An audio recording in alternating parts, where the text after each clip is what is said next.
আসসালামু আলাইকুম। আমি মোহাম্মদ রফিকুল ইসলাম। ক্যারিয়ার হাবে আপনাদের স্বাগতম।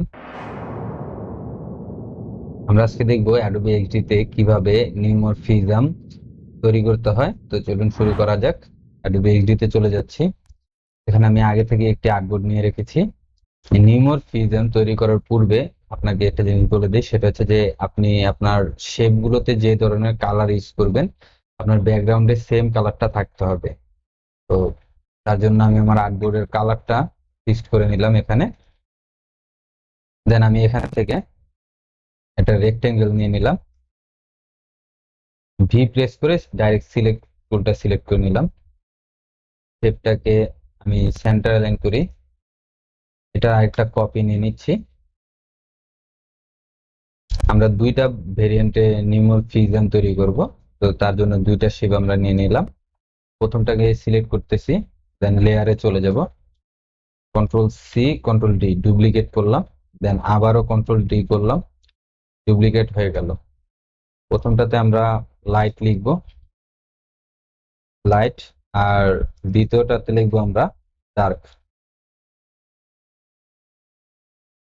এখন আমাদের কাজ হচ্ছে লাইট, আমাদের এই তিনটার শেপের স্ট্রোকটা রিমুভ করে দিচ্ছি।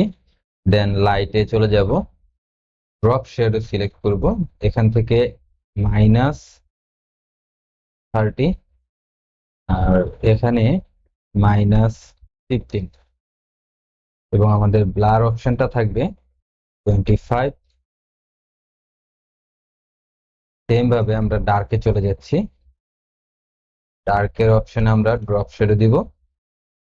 দেন এখানে দিব আমরা আমরা প্রথমে লাইটের জন্য দিয়েছিলাম -50, এখানে দিব আমরা শুধু 50, এবং এখানে আমরা দিব শুধু 15, আর ব্লার অপশনটা সেম ভাবে 25 রাখবো।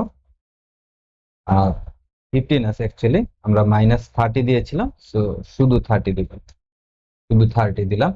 এটাকে আমরা একটু ডার্ক করে নিচ্ছি কালারটা।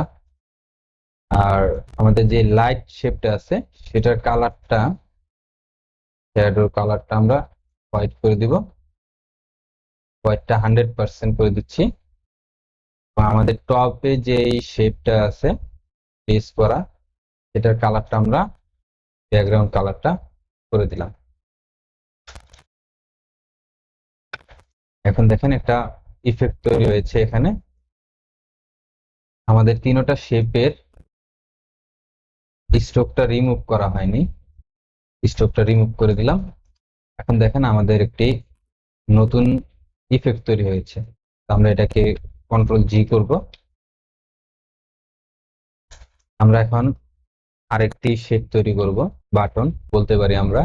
তার জন্য আমরা সেম ভাবে এই শেপটাকে কন্ট্রোল সি কন্ট্রোল ডি করলাম, আবার কন্ট্রোল ডি করলাম। সেম ভাবে আমরা প্রথমটা লাইট লাইট লিখলাম, দ্বিতীয়টা ডার্ক ডার্ক লিখলাম। এখন আমরা আমাদের যে মেইন অবজেক্ট আছে সেটাকে আনভিজিবল করে দিচ্ছি, এবং বাকি দুইটা শেপ আমরা ফিল উঠিয়ে নিলাম, এবং লাইট কালারের স্ট্রোক দিব লাইটের মধ্যে, আর ডার্কের মধ্যে আমরা ডার্ক কালার ইফেক্ট দিব। আর স্ট্রোক দুইটাকে আমরা 7, থিকনেসটা 7 পিক্সেল করে দিচ্ছি। 7 একটু বেশি হয়ে যাচ্ছে, 5 করে দিই, 5 করে দিই। এখন আমরা এটাতে যখন লাইটটাকে সিলেক্ট করলাম, যখন লাইটটাকে কাজ করব তখন শিফট প্রেস করে উপরের কর্নারটা ধরে ড্র্যাগ করব। উপরের কর্নারটা ধরে ড্র্যাগ করলাম। সেম ভাবে ব্ল্যাকটা যখন আমরা সিলেক্ট করব তখন নিচের রাইট কর্নারটা ধরে শিফট প্রেস করে ড্র্যাগ করব। হয়ে গেছে আমাদের কাজ। এখন আমরা এই দুইটা শেপকে অবজেক্ট ব্লার করব। Object blur, object blur amount 5 থাকবে। এখন আমরা আমাদের যে রেক্টেঙ্গেলটা ইনভিজিবল করেছিলাম সেটাকে ভিজিবল করে দিচ্ছি। এর স্ট্রোকটা রিমুভ, আমরা আমাদের এই শেপের স্ট্রোকটা রিমুভ করে দিলাম। সবগুলোকে সিলেক্ট করলাম, রাইট ক্লিক করে মাস্ক উইথ শেপ করে দিতে, মাস্ক উইথ শেপ করলাম। শেপ করার পর আমাদের নিউ ইফেক্টটা তৈরি হয়ে গেছে। এখানে একটু কাজ আমাদের করতে হবে, সেটা হচ্ছে আমরা যখন মাস্ক করেছি ডার্ক যে অপশনটা আছে সেটাতে আমাদের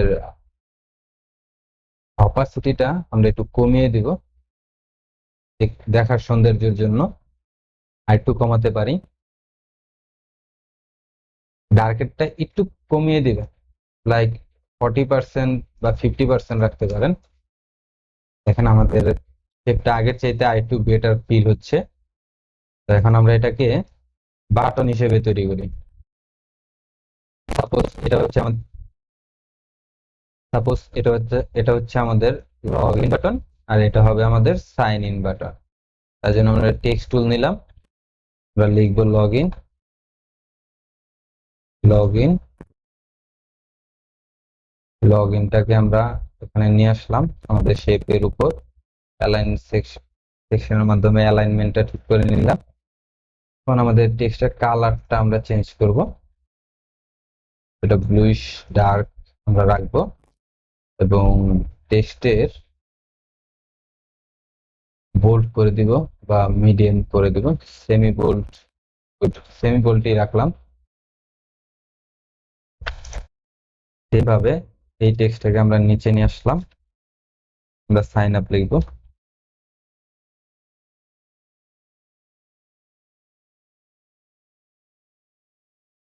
সাইন আপ। তৈরি হয়ে গেল আমাদের button log in and sign up. তো এভাবে আপনারা নিউমরফিজম তৈরি করতে পারেন। আশা করি আমাদের ভিডিওটি ভালো লেগেছে। ভালো লেগে থাকলে অবশ্যই আমাদের ভিডিওতে লাইক কমেন্ট শেয়ার করতে ভুলবেন না, এবং আমাদের চ্যানেলটি সাবস্ক্রাইব করতে ভুলবেন না। ধন্যবাদ। আসসালামু আলাইকুম।